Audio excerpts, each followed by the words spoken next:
ya kolela pona ekolo te toleli mpe mingi oyo ekomi ntango ya kotelema kolata kanda esantu kopamela ya kopamela kopapa ya kopapa kokata ya kokata kobelela moto na nzambe kita mpona kosikisa misala ya satana moto kitisa moto yaya ezikisa misala ya satana na mboka moto kitisa moto yaya ezikisa misala ya satana na mboka loboko na yawe ezali ya kosembolama mpo ekolo epambolama mpe bayekongo bamona nkembo na yawe sembola loboko tomona nguya na yo kasi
prie tout d'abord pour toi-même en tant qu'homme.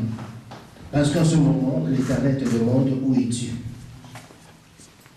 J'aimerais que tu pries, qu'à travers la parole que nous allons écouter, que Dieu te parle personnellement en tant qu'un homme.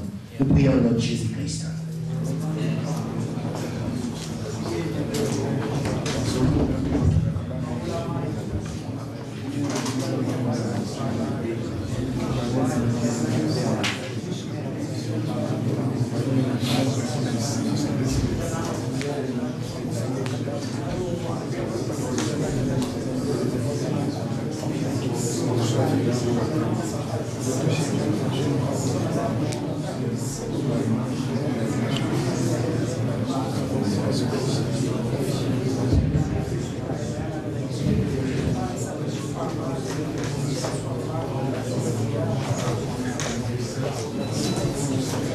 Seigneur, nous rendons gloire à ton nom, nous te bénissons parce que tu es digne d'être béni.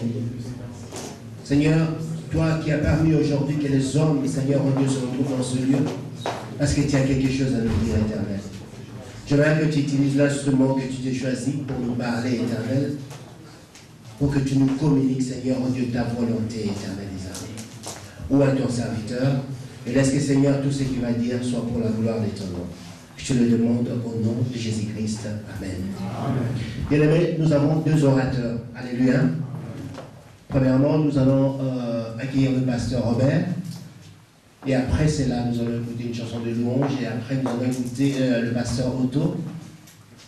Alors, ce n'est qu'après que nous pouvons poser nos questions. Parce que j'aimerais que ce soit une journée que tu ne rentres pas avec les questions que tu as dans ton cœur. Alléluia. Donc nous poserons nos questions après et nous pouvons clôturer notre réunion d'aujourd'hui. Maintenant, j'aimerais que nous puissions accueillir le pasteur Robert sous les acclamations de l'Assemblée.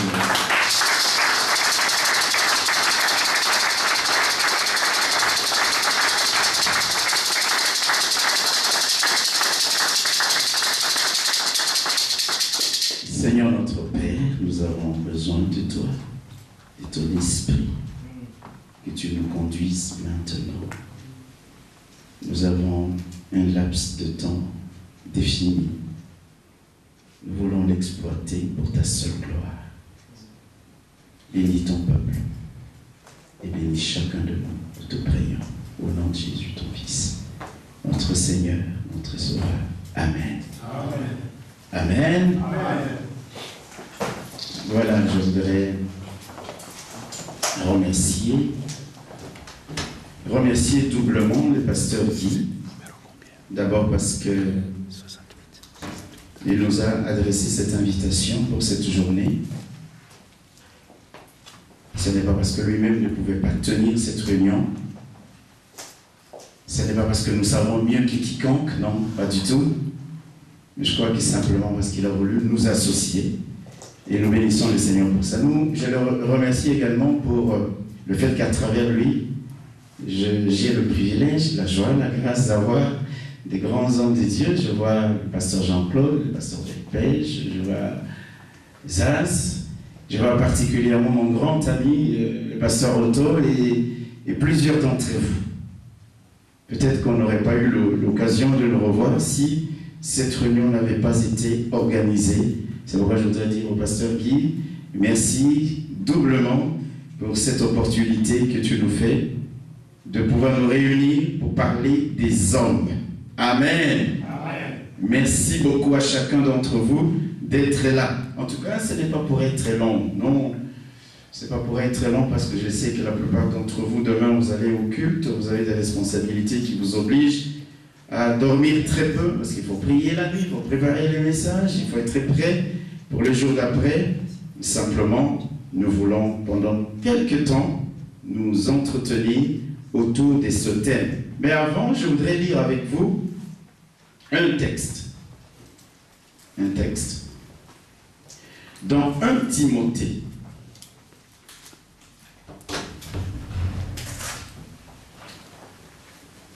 Dans 1 Timothée au chapitre 5. Et nous lirons le verset 8. 1 Timothée, chapitre 5, verset 8. La Bible dit, si quelqu'un n'a pas soin des siens, et principalement de ceux de sa famille. Il a renié la foi, et il est pire qu'un infidèle. Si quelqu'un n'a pas soin, ne prend pas soin des siens,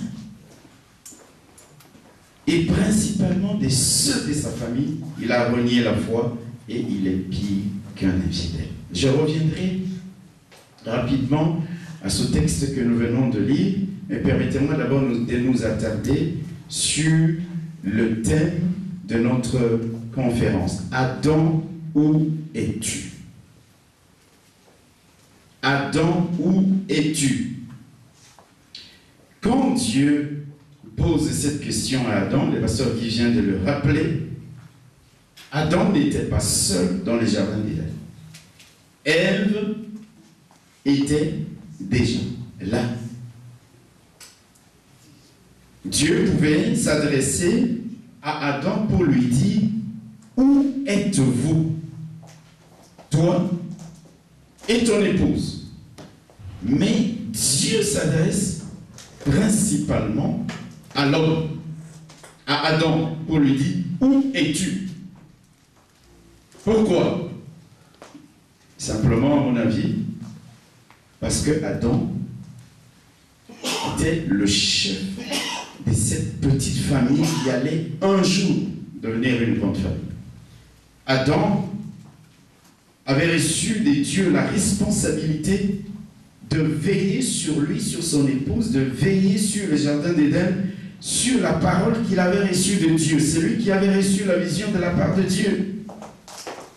Quand vous lisez dans Genèse au chapitre 2, versets 15 à 17, Dieu avait parlé à Adam. Ève est venu, le chef des familles. Quand tout s'écroule, Dieu ne pose pas la question: où est-ce que vous êtes? Il dit à l'homme: où es-tu? En fait, Dieu savait, même si Adam s'est caché, mais Dieu savait où il était, parce qu'on ne se cache pas devant Dieu. Dieu voit tout, même dans la profondeur des ténèbres, il voit comme en plein jour. En fait, Dieu voulait qu'Adam, par lui-même, prenne conscience de l'état, du lieu, de la situation dans laquelle il se trouvait. C'est ce qu'on appelle en philosophie la maïeutique, c'est-à-dire on pose la question à une personne pour qu'elle-même découvre les réponses, qu'elle se donne les réponses, qu'elle prenne conscience. Il lui dit: où es-tu? Pas où êtes-vous? Je crois que cette question qui a été posée à Adam est toujours d'actualité, aujourd'hui encore, et dans l'Église, et dans la famille. C'est pourquoi je parlerai brièvement de la famille. Le pasteur Otto parlera également brièvement de l'Église, mais ne soyez pas, comment dirais-je, un peu troublés, parce que nous allons nous entrecroiser dans ce que nous allons dire. Je disais donc que cette question posée à Adam hier est d'actualité aujourd'hui et sera d'actualité demain. Mais bien aimés frères, j'avais dit frères et sœurs, on a l'habitude de le dire, les pasteurs disent toujours frères et sœurs. Bien aimés frères, quand je lis la Bible, j'ai souvent la même tendance à poser cette question aux hommes. Où est-ce que vous êtes? Où est-ce que nous sommes?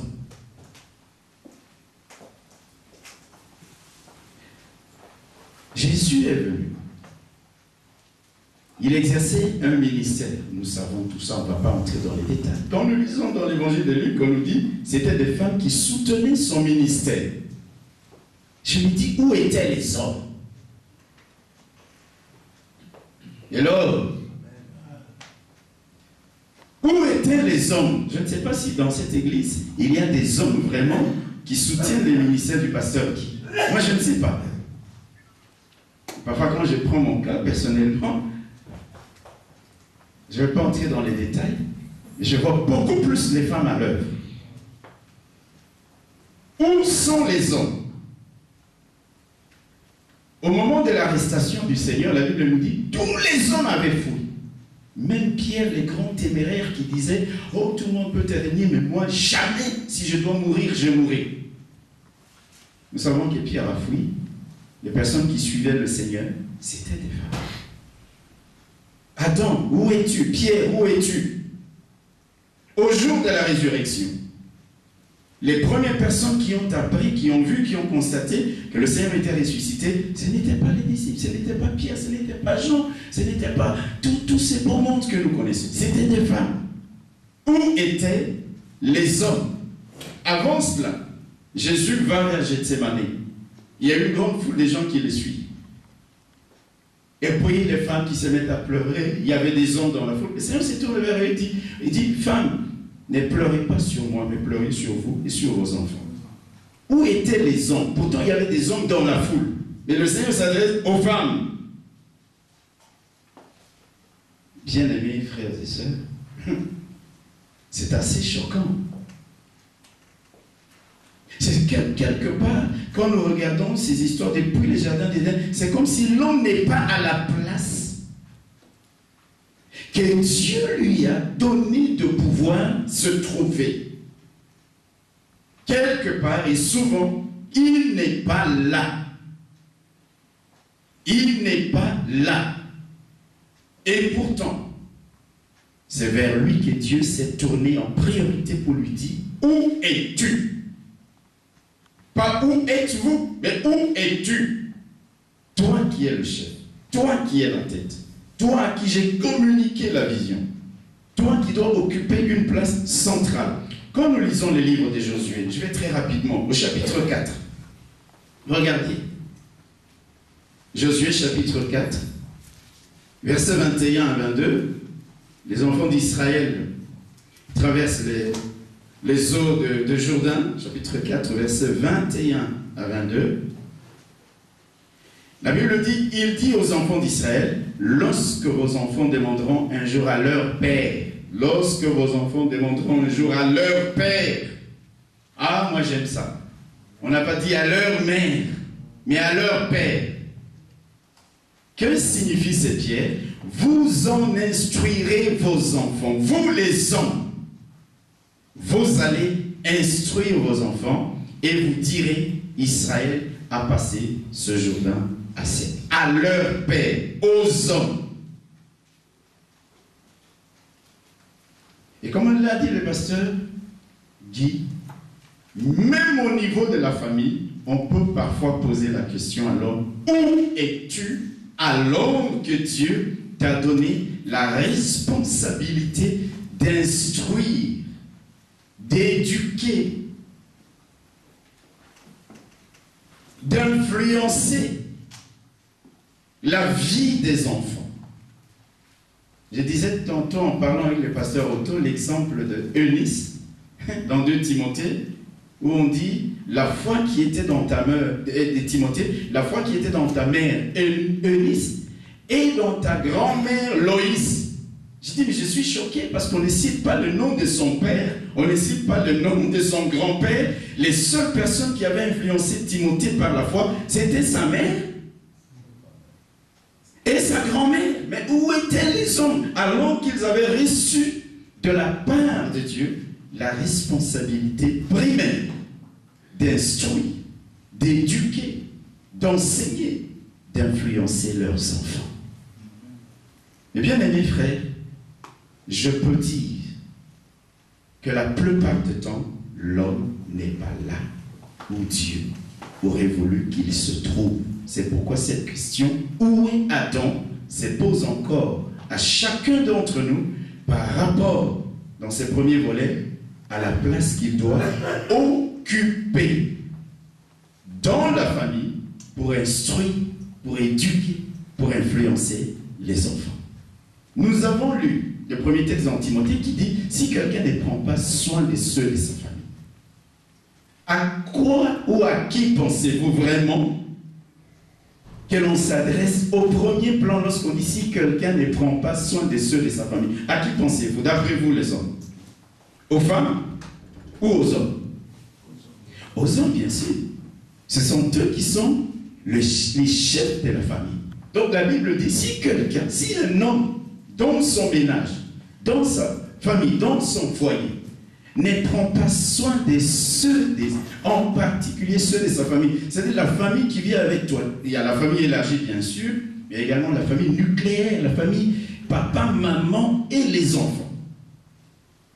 Dans cette déclaration, le Seigneur dit, si quelqu'un ne sait pas prendre soin de ceux de sa famille, il a renié la foi. On peut venir ici chanter, on peut venir ici prêcher, on peut tout faire, on peut étaler toute notre science. Mais la Bible dit, si quelqu'un déjà, dans sa maison, il ne sait pas prendre soin de ceux de sa famille, il a renié la foi et il est pire qu'un païen. En d'autres termes, si un homme a démissionné, si un homme ne sait pas prendre ses responsabilités, parlons de l'éducation de ses enfants, du point de vue biblique, il est pire qu'un païen. Il est pire qu'un païen. Est-ce que, je ne sais pas si quelqu'un comprend comment c'est choquant. Aujourd'hui, regardons, le pasteur Guy l'a dit souvent, quand les enfants réussissent, ce sont les enfants des papas. Quand il y a des problèmes, ce sont les enfants des mamans. C'est toujours comme ça.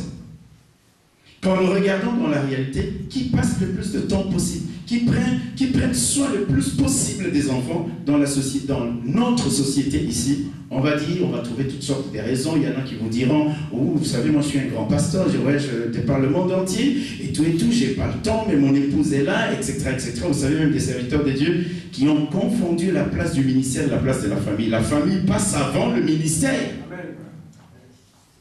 Quand vous ne savez pas prendre soin de ceux de votre famille, vous ne pouvez pas dire, ah oui, c'est à l'église que vous excellez. Non, il y a Dieu, il y a la famille et il y a le ministère. Alors nous devons prendre notre place, sinon nous serons considérés comme des gens qui sont pires que des infidèles. Si quelqu'un ne prend pas soin de ceux de sa famille. Alléluia. Qu'est-ce qu'on sous-entend? Je fais vite. Qu'est-ce qu'on sous-entend par prendre soin de ceux de sa famille? Il y a plusieurs choses que l'on peut lire. Mais l'homme est là pour pourvoir aux besoins de sa famille. Dites Amen. Amen. Pour pourvoir aux besoins de sa famille. C'est la responsabilité de l'homme de se démener, de travailler, de bosser dur. Même si ta femme travaille, il ne faut pas rester les bras croisés à dire mon épouse gagne 1 million, c'est déjà suffisant. C'est bien. Mais ne fût-ce que pour votre dignité, notre dignité personnelle. Parce que c'est à nous qu'incombe cette responsabilité. Nous devons bosser même si nous apportons à la maison 1 euro qui contribue aux besoins de la famille. Donc prendre soin de ceux de sa famille, c'est pourvoir aux besoins de la famille. Aux besoins de la famille. Nous devons être là. Nous devons être en mesure de pourvoir aux besoins, de protéger notre famille, d'éduquer nos enfants, nous les hommes. En cette matière, même si les responsabilités peuvent être partagées ou assumées par les deux parties, l'autorité du père est primordiale. Primordiale. Vous savez, la maman peut dire, s'il te plaît, ne fais pas ci. Et l'enfant continue à faire ci. Et quand le papa se lève et dit, ne fais pas ça, tout d'un coup l'enfant lâche. Parce qu'il y a une voix qui s'élève d'autorité établie, reçue par Dieu, qui a parlé et l'enfant comprend que la récréation doit s'arrêter. Mais quand nous ne sommes pas là, et que nous laissons cette responsabilité qu'aux femmes, quelque part, devant le Seigneur, nous avons échoué. Alléluia. Nous avons échoué. Jésus guérit un homme qui était possédé par des démons qui allaient dans les cimetières avec Jésus. On a parlé avec le pasteur. Et l'homme lui dit, je vais te suivre partout. Et puis Jésus lui dit, non, non, non, rentre dans ta maison. Pourquoi? Il dit, mais tu as du boulot dans ta maison. Avant que tu ne deviennes fou, tu étais peut-être un bon père, tu prenais soin de ta famille, tu faisais tout ce qu'il fallait. Pendant des années, tu es devenu possédé, tu allais dans les cimetières, etc. Maintenant que tu es revenu dans ton bon sens, la première chose, ce n'est pas de me suivre dans le ministère. Va d'abord dans ta famille occuper la place qui est la sienne, qui était la sienne, avant que tu ne deviennes fou. Parce que tu as des responsabilités d'abord là-bas. C'est ce que je disais tantôt là. Il y a des gens, il est un grand pasteur, alléluia. Il va partout, il vous dit, j'ai pas le temps de m'occuper de mes enfants. Le ministère me prend, me bouffe de partout. Je suis tantôt aux États-Unis. Je regarde comme ça, je dis, ce sont les erreurs du ministère. Il dit, rentre. Va d'abord prendre la place qui était la sienne. Pour prendre soin de ceux de ta famille. Alléluia. Alléluia. La Bible dit, un fils sage écoute l'instruction de son père. C'est-à-dire, le père est là pour l'instruire, pour l'éduquer, pour lui montrer la voie. Il écoute l'instruction de son père. Je n'ai pas le temps de prendre plusieurs textes. Là, nous sommes dans Proverbes au chapitre 13, verset 1er. On ne dit pas l'instruction de sa mère. Encore que si la maman le fait, ce n'est pas mauvais. Mais nous voyons la responsabilité première d'éduquer, de prendre soin, de protéger, de communiquer la vision. Ça incombe à l'homme. L'homme que tu es doit comprendre que s'il n'assume pas cette responsabilité-là, il est pire qu'un infidèle. Ça suppose quoi? Le sens de responsabilité. Il faut que les hommes que nous sommes, nous devenions responsables. Pas simplement pour être vus à l'église, pas simplement pour être vus dans de beaux costumes, belles cravates. C'est tout ça, c'est dérisoire, mes bien-aimés frères et sœurs. Vous savez que personne n'ira au ciel avec costume, cravate pour dire il faut que j'entre au ciel parce que je suis bien là, etc. etc. Non, mais c'est par rapport aux responsabilités, aux missions que le Seigneur nous aura confiées. Il dira bon et fidèle serviteur, entre dans la joie de ton maître parce que tu as fait ce que je t'ai confié, la mission que je t'avais donnée à faire. Et la mission première, ce n'est pas simplement d'évangéliser, ce n'est pas simplement d'être pasteur. Les gens, ils aiment d'être pasteur, les gens, ils aiment d'être évangélistes, des titres, tout ça, c'est bien beau. Mais quand on vient à la maison, dans la vie de la famille, la plupart du temps, les hommes ont démissionné. Et nous devons avoir le courage de le dire. Nous devons reprendre notre sens des responsabilités parce qu'il faut que nous comprenions une chose. Un enfant qui est laissé à lui-même, c'est comme un navire en dérive sans capitaine. Il ira dans tous les sens. Il y aura l'éducation parallèle. La rue va le happer. La télévision va le happer. Internet va lui donner ce qu'il veut. Donc il n'a pas de repères. Il a besoin d'un homme d'abord, des parents bien sûr, mais de l'homme qui est là. Alléluia. Et qui montre la vision et qui montre la direction. Qui montre donc, nous devons d'abord prendre assumer notre responsabilité. Parce que l'enfant peut s'égarer très facilement. Et aussi parce que si nous ne le faisons pas, nous échouons par rapport à notre mission, nous devenons comme des païens. Mais pour éduquer un enfant, il faut que le papa lui-même dispose d'un bagage personnel de valeurs. Vous savez, on ne peut donner que ce qu'on a. Si vous n'avez pas des valeurs fortes, si nous n'avons pas des valeurs fortes dans lesquelles nous croyons, des valeurs que nous voulons communiquer, nous sommes par nous-mêmes perdus déjà, nous ne savons pas où aller, il n'y a pas de vision claire, on suit la société. Vous savez, aujourd'hui, si vous parlez de l'homosexualité, vous condamnez l'homosexualité, on vous dira non, il ne faut pas parler de ces sujets-là, parce que vous savez, la plupart de nos dirigeants sont dans ces choses-là. Mais la Bible est claire. Nous avons des valeurs que nous devons affirmer en tant que chrétiens. Qu'importe que ça choque la société ou les autorités, mais nous assumons, nous les affirmons parce que c'est comme ça. Amen. Alléluia. Amen. Alors, le papa doit avoir un bagage de valeurs. Des choses dans lesquelles il croit. Il doit avoir une certaine expérience de la vie. Vous ne pouvez pas donner ce que vous n'avez pas. Vous ne pouvez pas donner le meilleur aux enfants si vous-même vous n'avez pas quelque chose qui soit bon ou excellent. C'est dans ce sens-là que nous devons, nous, parents, essayer, surtout quand nous venons à l'église, nous devons affirmer nos valeurs, nous devons affirmer nos convictions, nous devons savoir ce qui est bon et ce qui ne l'est pas. Et le dire à nos enfants, le dire fermement, mais le dire de telle manière que le message passe. Parce que parfois dans l'éducation des enfants, mes frères, c'est pas que nous ne parlons pas toujours, mais la manière de parler aux enfants fait que le message ne passe pas. Il faut beaucoup de pédagogie, il faut beaucoup de didactique, il faut beaucoup de psychologie pour essayer de faire passer un message qui soit reçu et qu'un enfant peut mettre en pratique. Donc nous devons nous-mêmes déjà être au clair par rapport à un certain nombre de valeurs. Par rapport à un certain nombre de valeurs. Vous ne pouvez pas dire à votre enfant ne fume pas, alors que vous fumez vous-même. Vous ne pouvez pas dire à votre enfant d'être un bon mari plus tard si à la maison vous tapez votre propre femme, vous la maltraitez, vous l'insultez. Parfois devant les enfants. Et le dimanche, nous venons à l'église, nous sommes très corrects. Et les enfants voient ça. J'ai eu une jeune fille qui est venue me voir il n'y a pas très longtemps et qui m'a dit, moi je crois que je ne vais pas me marier. Et elle me dit en plus, je crois que je déteste mon père. Je lui dis pourquoi? Il dit, mais la manière dont il traite maman, ça je ne peux pas accepter. Je suis choqué. Et elle est venue de très loin, s'il vous plaît. Même pas d'Anvers, de très loin, une jeune fille. Voyez, donc, nous devons assumer notre responsabilité, c'est-à-dire nous sentir concernés au premier chef, au premier plan. Ma femme peut le faire, les oncles peuvent le faire, les tantes peuvent le faire, mais c'est à moi d'abord. Vous savez, chaque famille a sa manière d'éduquer les enfants. D'accord?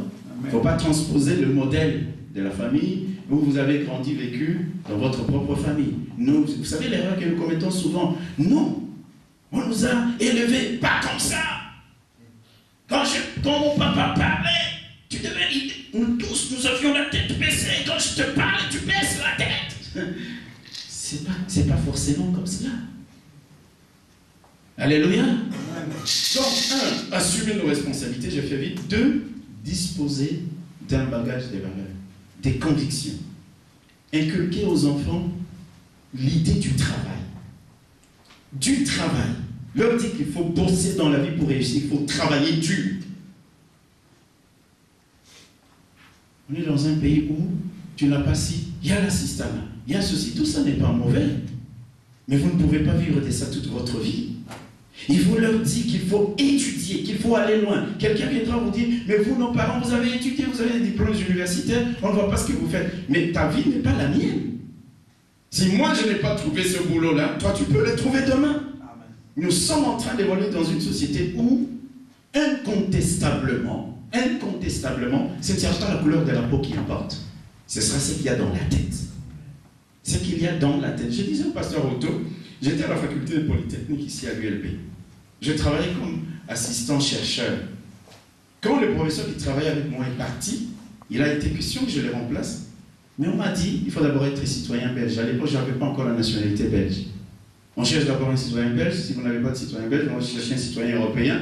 Si vous n'avez pas de citoyen européen, alors on va prendre même un Africain. À l'époque, si j'avais la nationalité belge, peut-être que je ne serais pas pasteur aujourd'hui, je n'en sais rien. Mais j'aurais pris cette place. Non pas parce que ce qui importe, ce ne sera pas la couleur de la peau forcément. Et nous devons transmettre ces valeurs à nos enfants.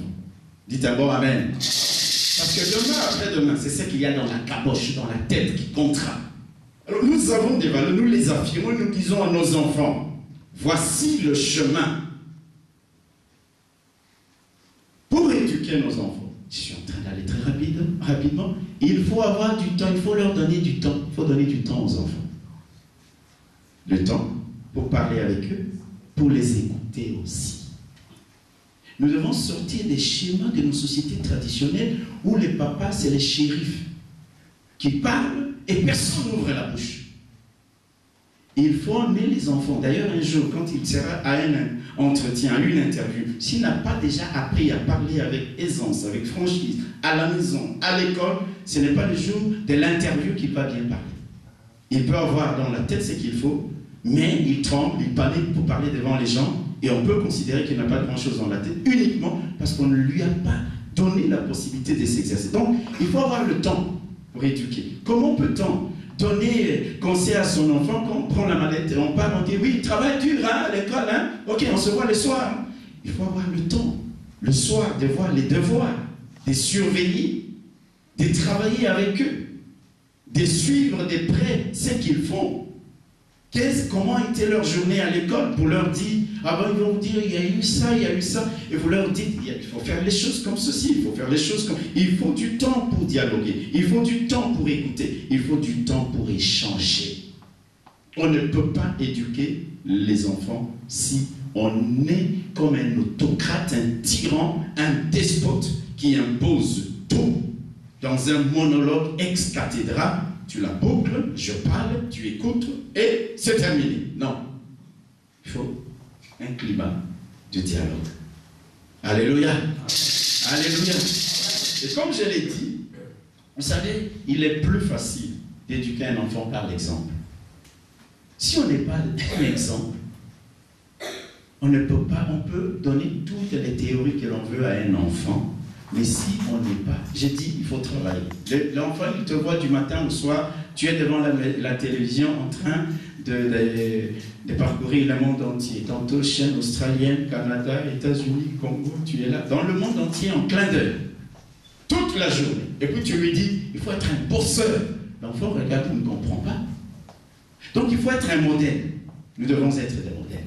Amen. Amen. Amen. Vous savez, bosser, ce n'est pas forcément qu'il faut aller dans un bureau.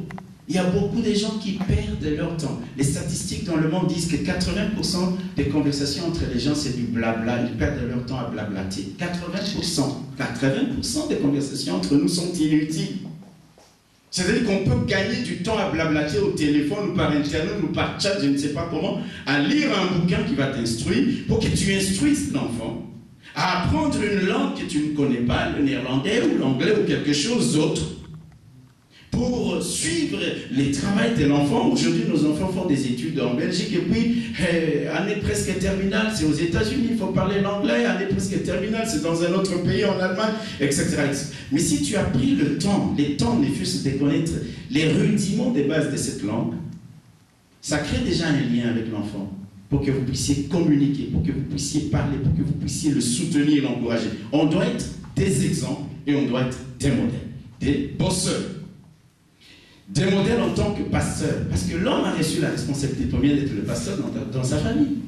Si tu ne peux pas impulser la vie de prière dans la famille, toi-même tu ne pries pas, tu es lent pour aller à l'église, mais tu dis à l'enfant, sans Jésus, tu n'iras pas loin, mon fils va à l'église. Il ne comprend pas pourquoi papa qui lui dit d'aller à l'église, lui-même pour aller à l'église, il faut d'abord qu'il se dispute avec maman. Il n'y a rien de problème. On doit d'abord être un exemple. On doit d'abord être un modèle. Alléluia. Alléluia. Donc, dans le travail,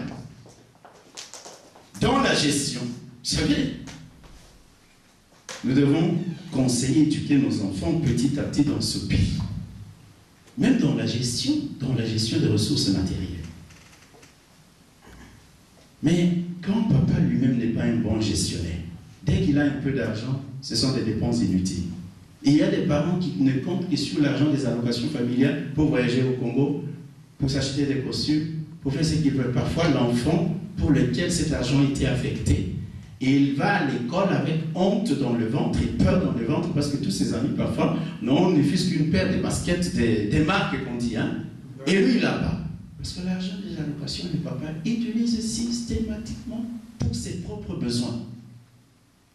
En Suisse, dans certains cantons aujourd'hui, les allocations familiales, on a constaté qu'en fait, une partie devait servir à fêter les anniversaires dans les écoles. Et comme les parents ne faisaient pas ça, ils retiraient tout, ils fêtaient l'anniversaire avec la totalité de l'argent.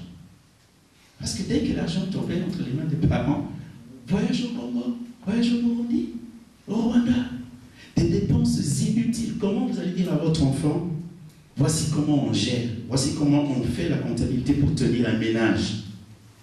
Parce que tout ça fait partie de l'éducation. Ils vont devenir des hommes, des adultes. S'ils ne savent pas gérer, ils peuvent gagner beaucoup d'argent et l'argent va dans tous les sens et puis il ne produit rien. Alors nous devons nous-mêmes être des bons gestionnaires. Pas vivre dans des dépenses inutiles, pas être égoïste. Vous savez, les hommes, certains hommes en tout cas, heureusement ici dans cette église, il n'y en a pas.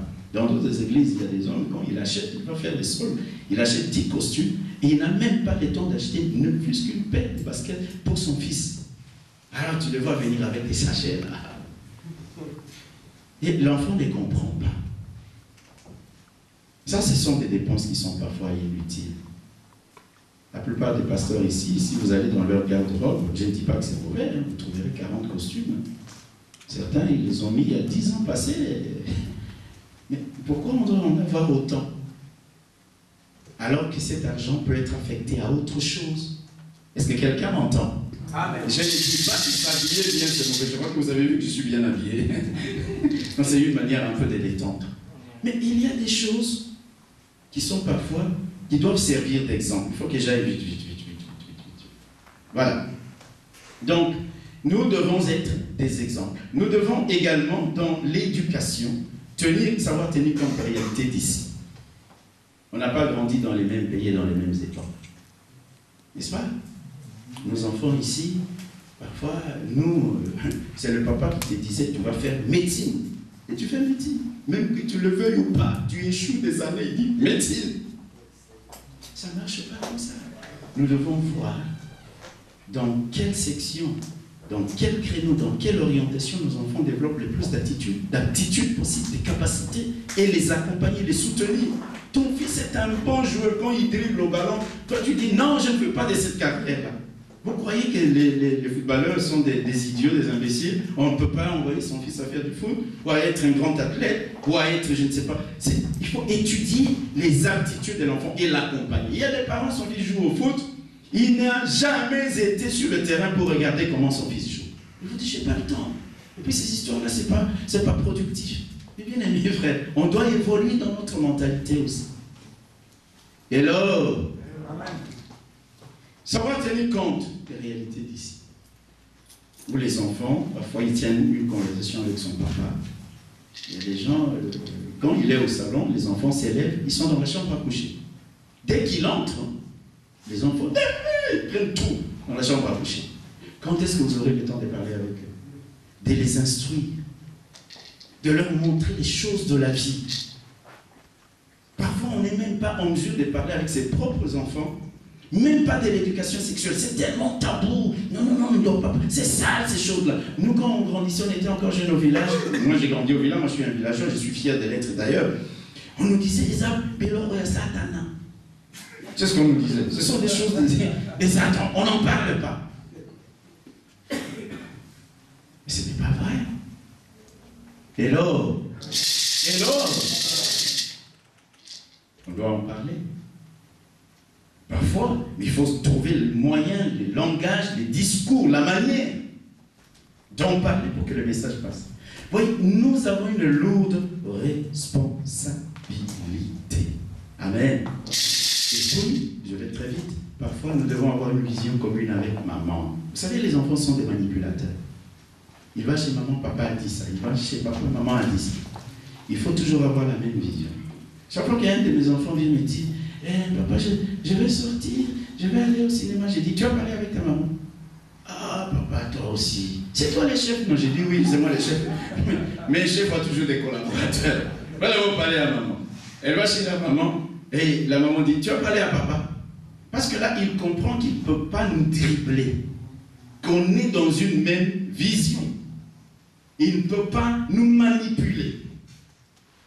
On a la même vision. Mais quand papa, parfois, tire vers lui les enfants, maman veut tirer là-bas et tout, vous allez voir comme dans l'histoire des Genèse, là, un tel qui aimait plus Jacob, l'autre qui aimait Isaïe, tiraillement. Vous savez ce qui s'est passé dans cette famille, c'est terrible. Donc, même dans la manière d'aimer nos enfants, nous devons leur montrer que nous les aimons tous. Pas d'une manière préférentielle par rapport à un tel parce qu'il est plus intelligent, parce qu'il est, c'est parce que même les moins intelligents peuvent devenir demain. Il faut les aimer parce qu'on les a reçus des dieux. Amen. Amen. Alors je disais qu'il faut être un modèle. Comme mari, un bon mari. Il y a des hommes qui ne savent pas chérir leurs épouses. Il faut aimer sa femme. Il faut que les enfants le voient. Nous sommes tellement dans la culture de prends ta femme, pose-la sur tes genoux, les enfants diraient qu'eux-mêmes partent. Mais ce n'est pas toi qui te gênes. C'est ça être un bon mari. Plus tard, il le fera avec son épouse. Hello. Vous savez, vous croyez, mes frères, les hommes croient toujours que c'est au lit qui doit être le Superman. Et la femme va l'aimer parce qu'au lit, ça pompe, ça carbure. Mais vous vous trompez. La femme ne vit pas que de ça. La femme vit des attouchements, des petites attentions, des petits mots tendres, doux, murmurés à longueur des journées, un petit texto que tu lui envoies qu'elle doit effacer parce qu'il ne faut pas que quelqu'un d'autre le voie. Je parle à quelqu'un. Vous la préparez psychologiquement. Alors nous, c'est quoi? C'est quand on entre dans la chambre à coucher, on commence à rire. On fait un peu les pieds comme ça, on touche. On dit, ça ne marche pas comme ça. Et là, ça ne marche pas. Avant, on dit que la sexualité de la femme, c'est comme un réchaud à gaz. Mais l'homme, c'est un réchaud électrique. Tu branches, la femme, il faut du temps. Du temps. Ce qui fait que être un bon mari, c'est même dans la manière dont tu la traites, tu la tiens, tu la touches. Hein? Et les enfants le voient, ça ne les choque pas parce qu'ils voient pire que ça à la télévision.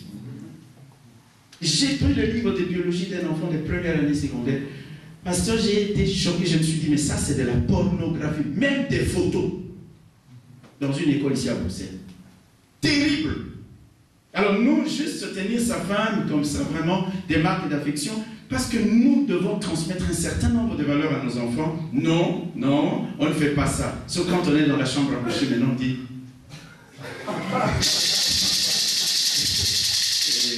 Et ça ne marche pas. Ça va peut-être marcher pour toi, mais pas pour elle. Tu crois que tu es le Superman, mais en réalité, tu n'es pas du tout ça. Tu n'es rien du tout. Alors, il faut aussi être un bon père. Alléluia. Comment tu peux dire à ton fils de ne pas être quelqu'un qui vit dehors si tu rentres tous les jours à 22h, 24h, 1h du matin et tu rentres là dans un état d'ébriété totale?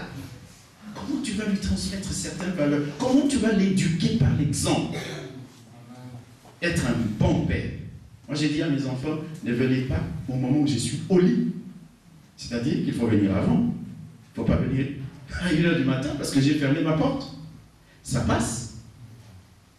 Parce qu'autrement, ils peuvent venir quand ils veulent. Mais ils ne m'ont jamais vu venir à 2h, 1h du matin. Alors quand je te dis ça, tu comprends que c'est vrai. Tu peux faire une mauvaise rencontre la nuit. Dans ce pays, combien de nos enfants ont été déjà tués entre eux? Ici, dans cette vie. Parce qu'ils ont fait de mauvaises rencontres. Parce qu'ils étaient au mauvais moment. Au mauvais endroit. À la mauvaise heure. Alors nous devons nous-mêmes être de bons parents, nous rentrons en temps, des bons pasteurs chez nous à la maison, nous savons prier, montrer l'exemple de la prière, de la méditation, de la parole de Dieu, etc., etc. Et nous avons le temps, il faut que je m'arrête, sinon je vais devoir continuer. Nous avons le temps avec eux. Nous sommes des modèles et nous prenons notre responsabilité au sérieux. Où es-tu? Moi, je voudrais poser cette question à quelqu'un, encore une fois. Où es-tu? Est-ce que tu es à la place que Dieu t'a destiné dans ta famille, dans ta maison, en tant que mari, en tant qu'époux, en tant que papa, en tant que pasteur? Où es-tu? À la bonne place? Où tu dis à Dieu, j'ai entendu ta voix, je me suis caché. C'est-à-dire, il n'était pas à la place voulue par Dieu. On a démissionné. On n'est plus les modèles. On n'est plus l'exemple. Parfois même dans l'église, des hommes de Dieu qui ont des femmes à gauche, qui ont des femmes à droite. Mais bien aimés frères et sœurs, c'est scandaleux, c'est honteux. Nous sommes un peuple mis à part, appelé à vivre dans la sanctification et dans la crainte de Dieu. Et ces choses doivent être en nous, ça doit transpirer. Appelé à être correct, transparent, honnête, parce que c'est des valeurs sur lesquelles nous n'avons pas à transiger. Appelé à ne pas vivre dans les compromissions, dans les zigzags. Non, non, non, non, non. Ce sont des valeurs que nous devons affirmer. Il faut que nos enfants les voient, les vivent au travers de l'exemple. Nous devons assumer notre responsabilité. Est-ce que tu es là comme le mari, pas seulement le mari qui lui fait l'amour, mais le mari qui apporte à manger, le mari qui fait des démarches, le mari qui est la tête. Parce qu'il y a de ces hommes, non, c'est la femme, ministère des Finances. J'ai un truc. Un point est aussi la lobby.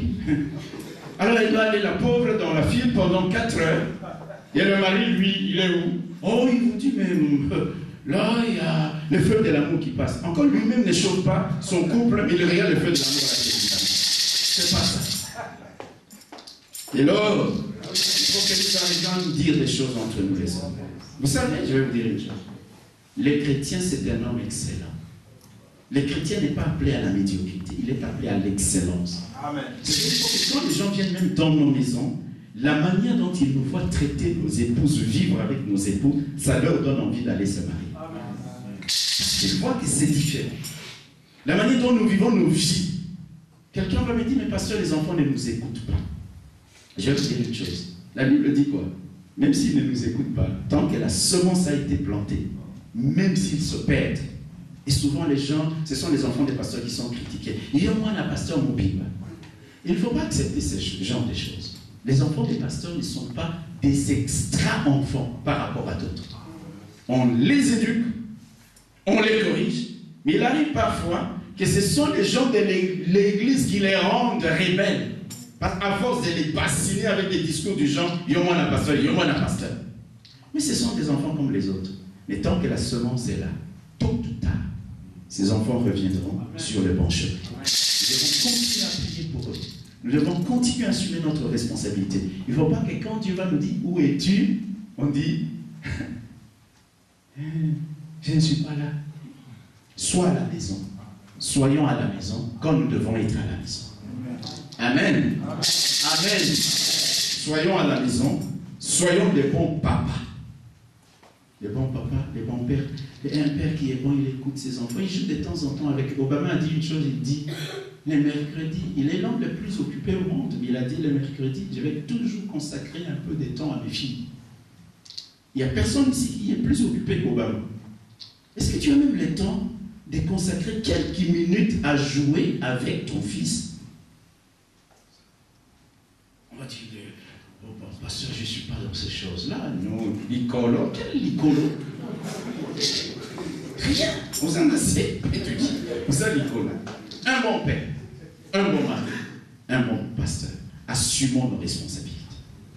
S'il faut apporter la nourriture à la maison, nous apportons. S'il faut se lever la nuit pour emmener un enfant à l'hôpital, nous le faisons. S'il faut, c'est-à-dire nous assumons notre responsabilité de chef de famille. Amen. Le chef de famille. Ce n'est pas prendre toujours la carte de ton épouse. J'ai vécu des cas comme ça. La femme va voir dans son compte, tout l'argent est parti. Alors il y a des femmes qui viennent me dire, pasteur, tu nous parles de la transparence, même compte. Mais quand mon mari a la carte bancaire, tout l'argent qui est sur le compte est parti. Parti où? Il va vous dire, oui, j'ai investi. Encore, il n'a jamais investi, il ne sait même pas comment on investit. Il ment parce qu'il n'a pas d'explication plausible à donner. Et puis les enfants voient ça. Et puis il y a les disputes, et puis il y a les insultes, et puis il y a les querelles. Vous savez, toutes ces choses nous font rater l'avenir de nos enfants parce qu'il y en a qui vont grandir avec des blessures terribles. Il y en a qui vont grandir perturbés. Il y en a qui ne vont plus aimer ce que ça veut dire le mariage alors que c'est une institution honorable et qui doit être honorée. Soyons des exemples. Assumons nos responsabilités. Soyons des bons papas, des bons maris, des bons pasteurs, et nos enfants vivront dans un cadre équilibré. Que Dieu vous bénisse.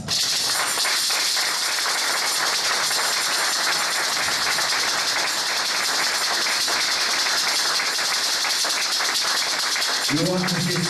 Alléluia. Je voudrais inviter les bien-aimés qui vont chanter juste un chant, comme ça on va passer au pasteur Otto, que vous en avez écouté. J'aimerais dire que nous allons finir légèrement en retard. Mais vous savez, il y a une chose. Les hommes sont là. Alléluia. Lorsque vous voulez sortir, j'aimerais dire une chose aux hommes. Soyons des hommes comme le pasteur a dit ici. Lorsque vous voulez sortir, vous dites à votre femme, vous téléphonez, vous dites que je vais passer te chercher à 11h. 11h juste. Je ne sais pas s'il y a une femme, au moins de femme de pasteur, hein? Pardon, s'il vous plaît. Au moins de femme de pasteur, je ne sais pas. La femme, à 11h, elle n'est jamais prête. C'est à 11h qu'elle commence à se maquiller. Alléluia. Donc il y a une différence entre les hommes et la femme. J'aimerais que cette différence-là se marque aussi dans la ponctualité.